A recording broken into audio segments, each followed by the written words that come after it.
Assalamualaikum warahmatullahi wabarakatuh. Selamat siang. Perkenalkan, nama saya Kurniawati, NIM 322110112. Saya dari Prodi Pendidikan Bahasa Inggris, kelas A pagi semester 3. Video ini saya buat untuk memenuhi tugas Writing for Academic Purpose yang diampu oleh Bapak Molekul Hafiz MPD. Di video ini saya akan membahas tentang plagiarisme, quoting, rephrasing, dan summary.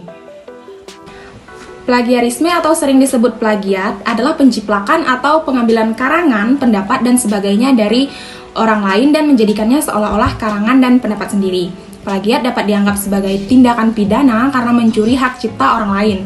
Di dalam Kamus Besar Bahasa Indonesia disebutkan plagiarisme adalah mengambil tulisan orang lain seolah-olah itu milik dirinya sendiri. Menurut Oxford American Dictionary dalam Cabot 2001, plagiarisme adalah untuk mengambil dan menggunakan ide, tulisan, atau penemuan orang lain sebagai milik sendiri. Kemudian ada beberapa cara untuk mengatasi agar tidak terjadinya plagiarisme. Yang pertama, sertakan sitasi. Yang kedua, catat berbagai sumber daftar pustaka sejak awal. Yang ketiga, lakukan parafrase. Yang keempat, lakukan interpretasi. Kemudian yang kelima, gunakan aplikasi anti plagiarisme. Kemudian, quoting.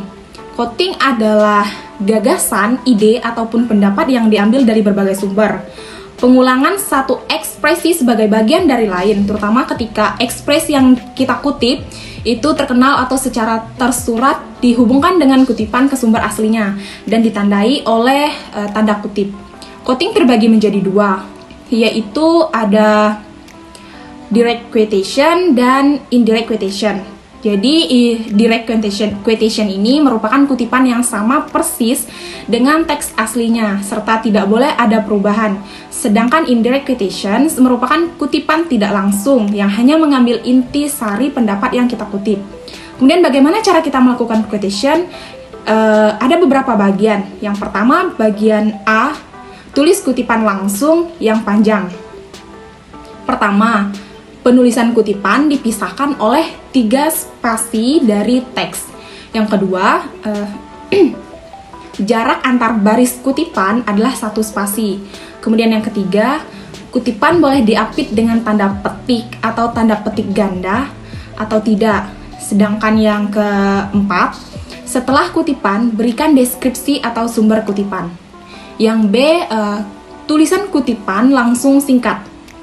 Pertama, kalimat kutipan harus terintegrasi dengan teks. Yang kedua, jarak antar baris tanda kutip adalah 2 spasi. Kemudian yang ketiga, kutipan diapit dengan tanda petik atau tanda petik ganda. Yang keempat, setelah kutipan, tulis sumber lengkap dengan nama penulis, tahun penerbitan, dan nomor halaman dalam tanda kurung. Bagian yang ke C, cara menulis kutipan tidak langsung. Pertama, kutipan terintegrasi dengan teks. Kedua, jarak antar baris tanda kutip adalah spasi ganda. Kemudian yang ketiga, kutipan tidak diapit tanda petik atau tanda petik ganda. Setelah kutipan, sumber kutipan harus ditulis. Kemudian ada prephrasing. Prephrasing adalah pengubahan sebuah teks sehingga hasilnya cukup berbeda dengan sumber aslinya, namun tetap menjaga makna yang ada pada teks aslinya. Selain itu, parafrase juga dapat digunakan untuk mengungkapkan catatan atau membuat ringkasan. Parafrase merupakan cara yang sangat efektif dan penting dalam dunia kepenulisan untuk menghindari resiko plagiat. Kemudian ada cara untuk membuat prephrasing. Yang pertama, baca teori beberapa kali. Bacalah bagian dari teori yang Anda kutip beberapa kali untuk memahami makna sepenuhnya. Kemudian catat konsep utama. Maksudnya buatlah catatan kecil dari konsep utama yang disampaikan dalam buku, artikel, atau teori yang pernah Anda baca. Yang ketiga, tulis teks Anda tanpa melihat aslinya. Jadi, Anda dapat menulis teks dari hasil pemahaman Anda serta hindari melihat teks aslinya, gunakan bahasa Anda sendiri, kemudian Anda harus memperhatikan juga EYD-nya. Yang keempat, bandingkan dengan teks asli. Bandingkan teks parafrase Anda dengan yang asli, dan jika Anda menemukan frasa yang terlalu mirip, buatlah sebuah perubahan. Kemudian yang kelima, buatlah kutipan, yaitu kutipan sumber teks. Kemudian ada summarizing. Summarizing adalah proses pengambilan kesimpulan atau ringkasan dari sebuah teks hanya dengan mencuplik poin-poin pentingnya saja. Summarizing harus singkat, lengkap, dan objektif dengan cara membaca bagian-bagiannya dengan hati-hati agar menghasilkan suatu ringkasan yang bagus. Ada beberapa langkah mudah untuk membuat ringkasan yang baik dan teratur, yaitu 1. Membaca naskah asli. Sebelum menulis ringkasan, harus membaca seluruh isi naskah aslinya secara berulang-ulang untuk mengetahui maksud dan sudut pandang pengarangnya. Kemudian yang kedua, mencatat gagasan-gagasan utama.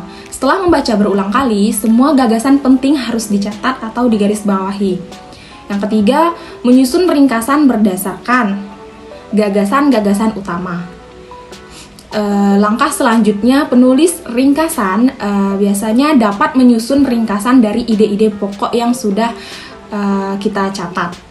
Yang keempat, memperhatikan secara ketentuan, yaitu ringkasan sebaiknya disusun dalam kalimat tunggal dan hindari kalimat majemuk. Demikian materi yang dapat saya sampaikan di video kali ini. Saya mohon maaf jika terdapat banyak kekurangan dalam penyampaian materi. Saya akhiri. Wassalamualaikum warahmatullahi wabarakatuh. Selamat siang.